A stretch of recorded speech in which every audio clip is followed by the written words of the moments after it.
Yeah.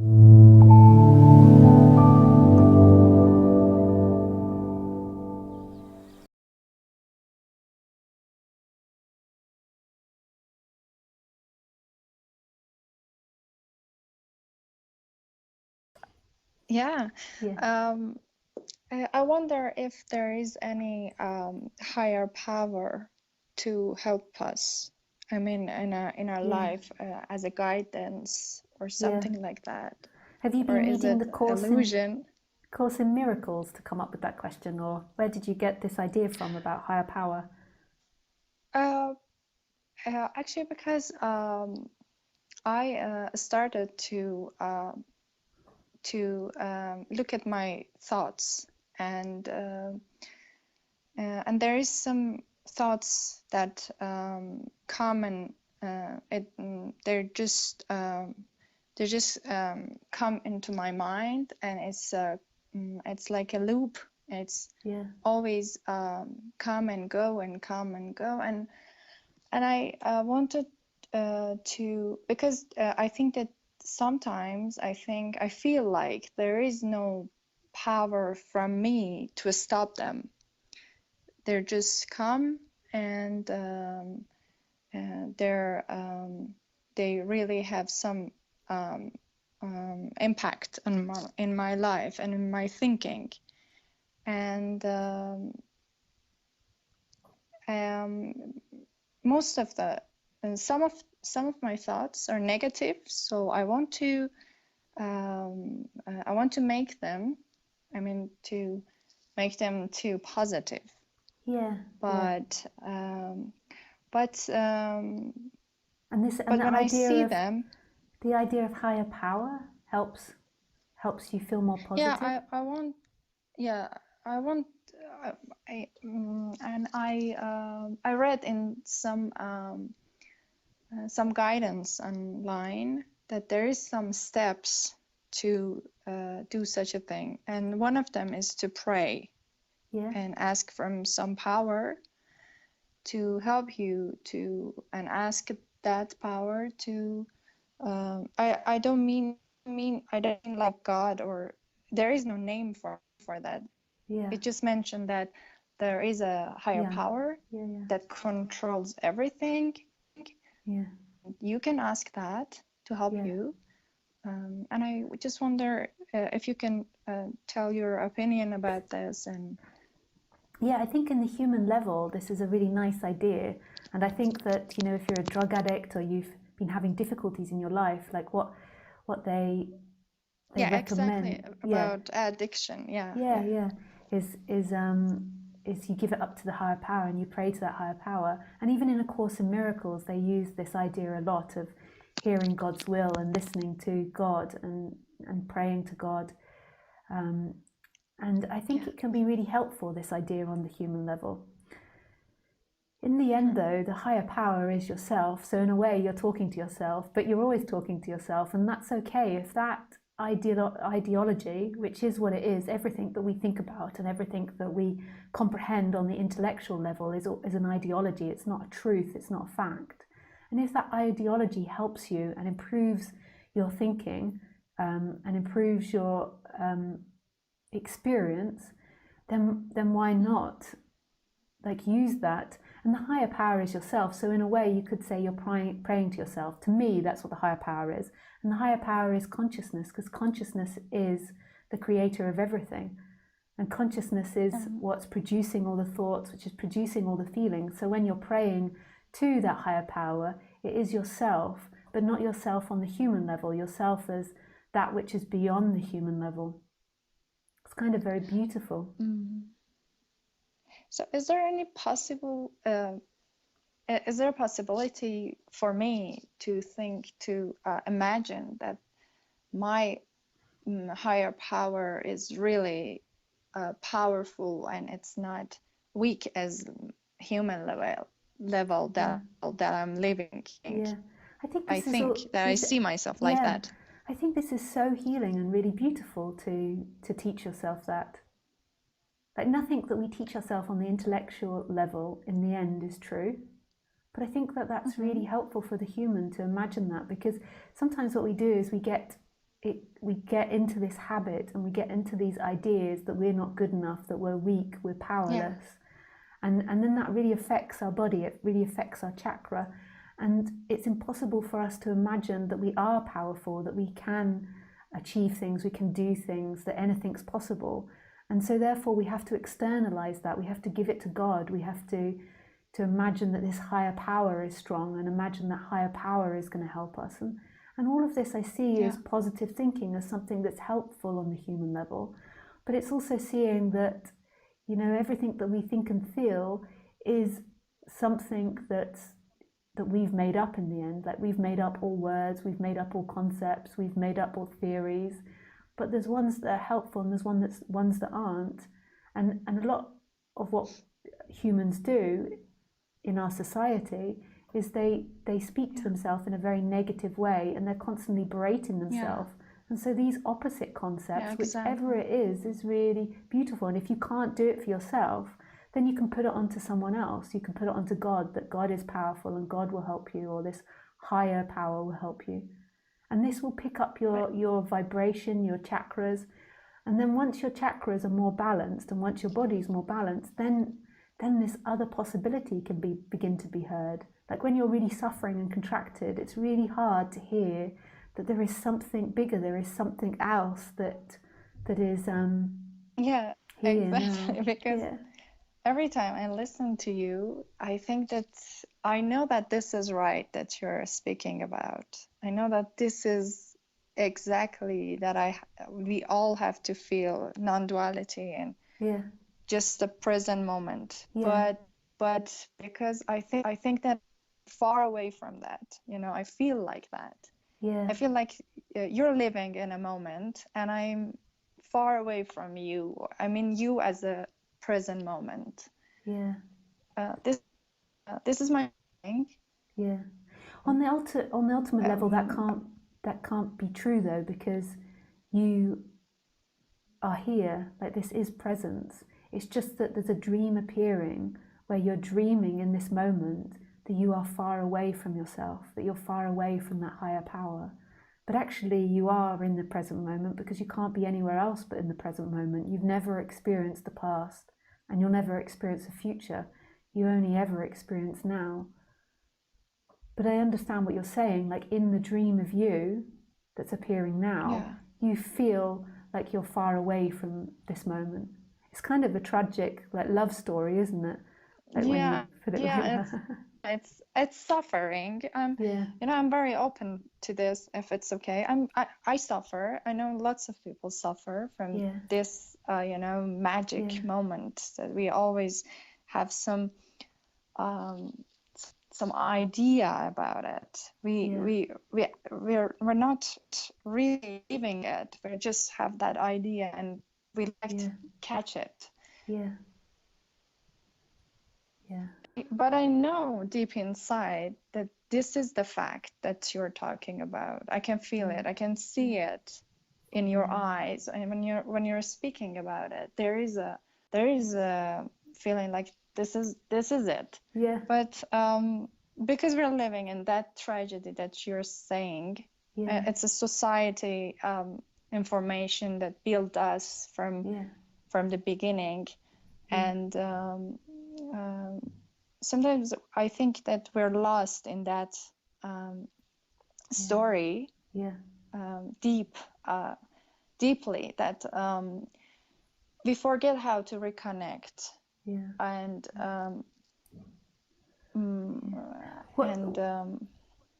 what happens when you're listening to me is actually really beautiful. You can't see this now, but I'm going to do a demonstration to other people listening. Is that when you're listening to me, what happens is, most of the time, so I've got two hands up, see, so you can know. So I've got two hands up, and I'm pointing to one, which is the person, and that is the identification and the story. And most people are lost in that. And then you have this consciousness that's behind, that seemingly is watching the person and watching the world, but it's not really behind, but that's what it seems like. And it seems like the person takes up the whole screen, the person and the story take up the whole screen. And then when you're listening to me, or you're reading words, or you're listening to another teacher on non-duality, there is a resonance that happens, and then it flicks over, and the person goes into the background, and the consciousness comes into the foreground, and then there's suddenly a feeling of that freedom, and then then it flicks again, and then the person says, hang on, what was that? That's what I want. She has something I want. And then it flicks again, and then there's this expansiveness, and then the person is in the background, you feel all free, and then it flicks back. And this is called what a lot of teachers call flip-flopping, where there's identification, then you listen and there's resonance, and then you go back into the story and back into the suffering. And I think what you're suggesting doing in the story about like this higher power and this positive thinking, I think this will help the story relax, and then that will relax the seeking energy that's always looking for something else to an extent. And it's not that person that comes free and sees it, but that person becomes more relaxed. So you can imagine like a cloud, you can imagine the sky with like really dense clouds in it, like really heavy, thunderous clouds, and you that's been there your whole life, and you can't imagine above is a blue sky. And as the person relaxes, it's like the clouds become thinner, and you can begin to see glimpses of the blue sky. And then it's not that the clouds will have to go after that point, it's just then this recognition that you are that blue sky, you are that light. It's always been there. It's very beautiful. I mean, when you're speaking about it, when you're talking about it, I feel like what a beautiful thing that I'm missing every time, that every moment. I think though, when I'm speaking about it though, you are having tastes of it. It's just that you can't perceive that. But there's something, like the fact that you're describing that's beautiful, like there's some part in you that knows this so deeply that's beyond the personal self. So I don't think you're missing it all the time. It's just the person only recognizes itself when it's there. Like it only notices. I'm sorry. You go. Because it's my story habit to interrupt in the middle of speaking. I'm sorry. It's okay. Yet there are some beautiful moments that I feel like connected to the moment, but it's very few, because last time I called you, because I called you about a year ago, and I was in a very and you talked to me, and you suggest me to find some atmosphere to protect me. I mean, as a human level. And I tried to find some people to trust and to get love from. And actually they were so they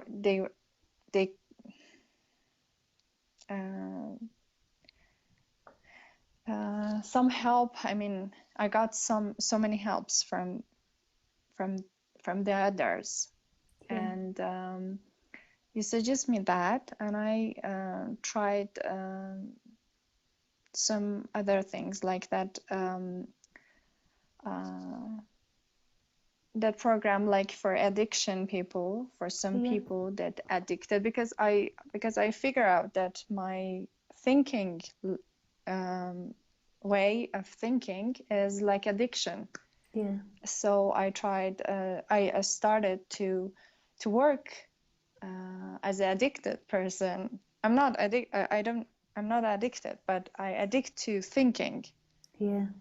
To think and to review and think and live like that. Because of that, I tried that, and now I feel much better, and I feel like I can connect some moments to life. I don't feel like I'm a dead person like before, because that's amazing. I used to think like that, and I remember that you told me that you're loved and everybody is loved. And you told me that don't forget that you're loved, and you're not kicked out of life.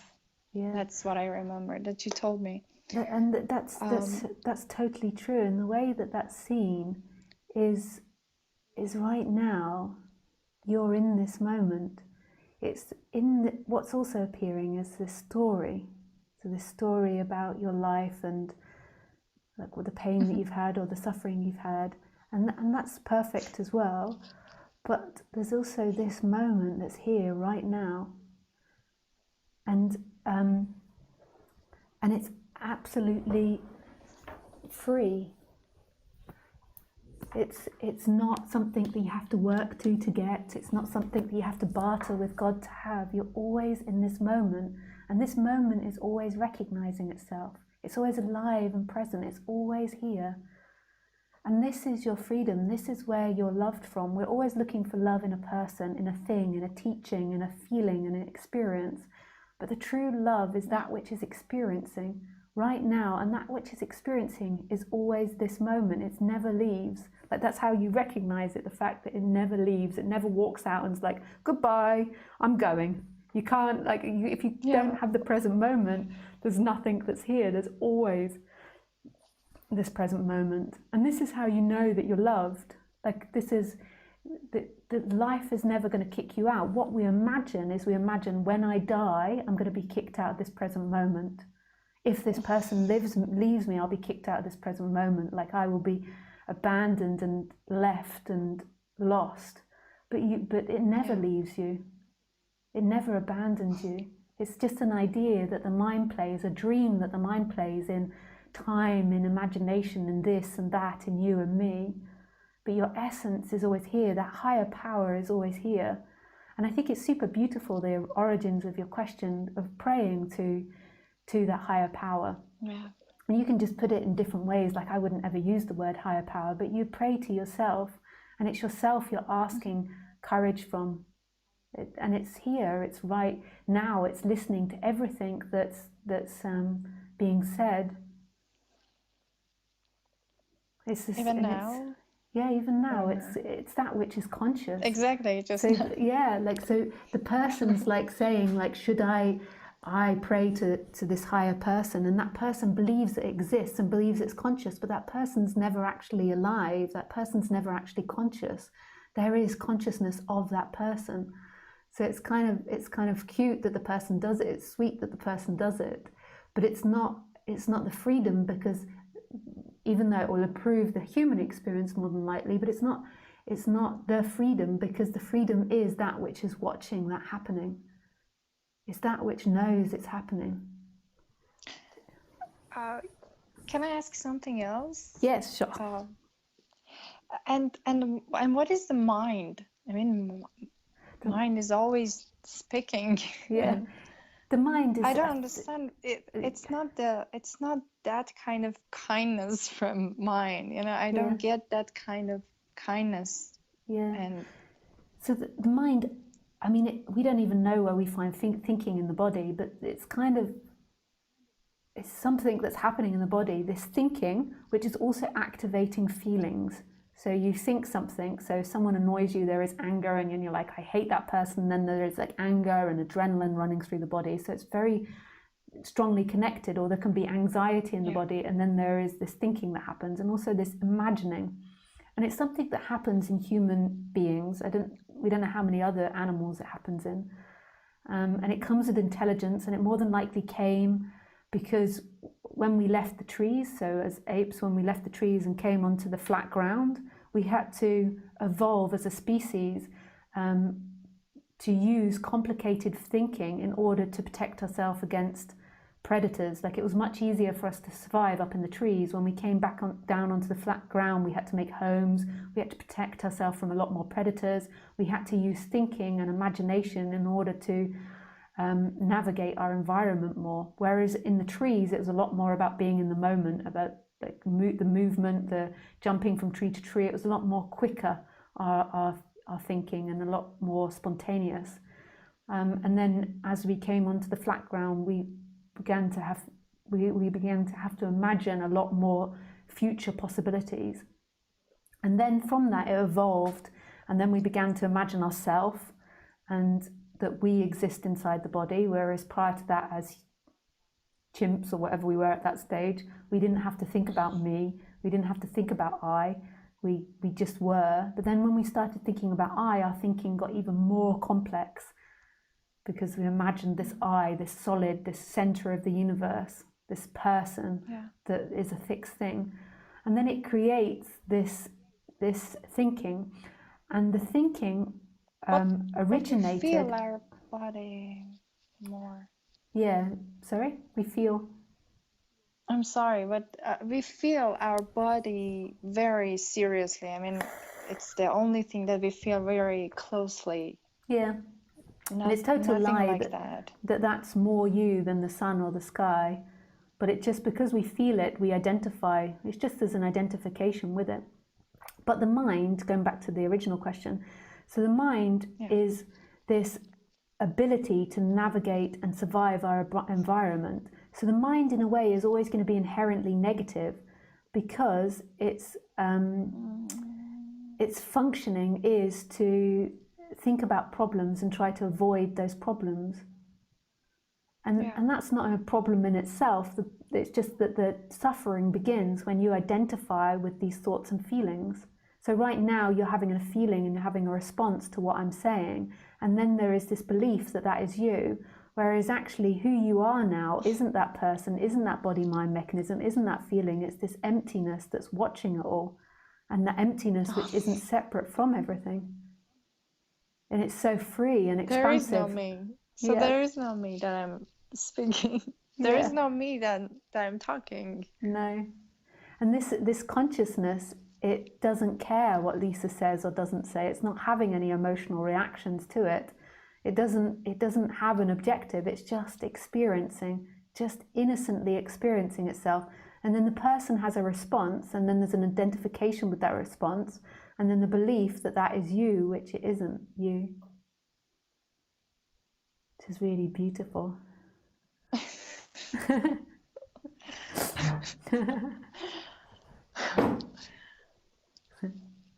It's so it's like a moment that you feel like, so you're looking above, you feel our connection. Where do you see us? Where do I see us? Yeah. It depends. Like from one place, it's there's just seeing happening, but then when I begin to think, and then when there is coming from the intellect and from the Lisa character, it's obviously it's seeing from this angle, but then there is this other part that isn't seeing from any angle, that's totally free, that is everywhere and everything. It's kind of these two lives to live. So that's the feeling. Yeah, there's this energetic shift that happens where you stop being identified with the person. It's a vibration. It's energy. It's not a... Yeah, it's kind of energy, but also or... kind of not. No, it's not a sight. It's like this energetic expansion that happens that's not personal. But then also the character comes and goes. So Lisa can say, like, I'm looking at a tissue now. I'm looking at the bits of a tissue that I've been ripping up. So that can be said, but there's this other part. So right now, when you're listening to me, you think that the consciousness is coming from your head, but actually consciousness is everywhere. It's in my words. It's in the sight of me. It's in the feeling of the room. It's everything that's appearing. And that is who you truly are. And it's totally still. It never moves. It is all things and it's nothing. And it's totally empty. So you're not watching from inside that body. You're not watching from that character. You are watching from everything that's happening. That's your true essence, is this everythingness, is this expansiveness. And there is no danger. No, there is no danger to that. On the human level, there's danger. If a big lion comes in, it would hurt if it bit us. But on that level, there is no danger because you are everything. And that's why suffering happens, because when you're only identified with the body and pleasure and pain become too important. And then you believe that you are something that's born and dies. Whereas actually your true essence is never affected by anything. It's never afraid of anything. It never rejects anything. It never feels appalled by anything. It never has a dilemma between good and bad. It's totally free. It's just experiencing. It doesn't have any reactions. It's silently observing, and it's here in all things now. It's in the wall, it's in my voice, it's in the drink. It's appearing as everything. It's walling, it's curtaining, it's sounding. And that is really who I am, exactly. Yes, isn't that beautiful? And that's who I both really of us are. That's who both of us are, beyond form. And that's so mind-boggling, because it feels, the mind says there is a you and a me, and that you're experiencing from consciousness from that angle, and I am, but that's not true.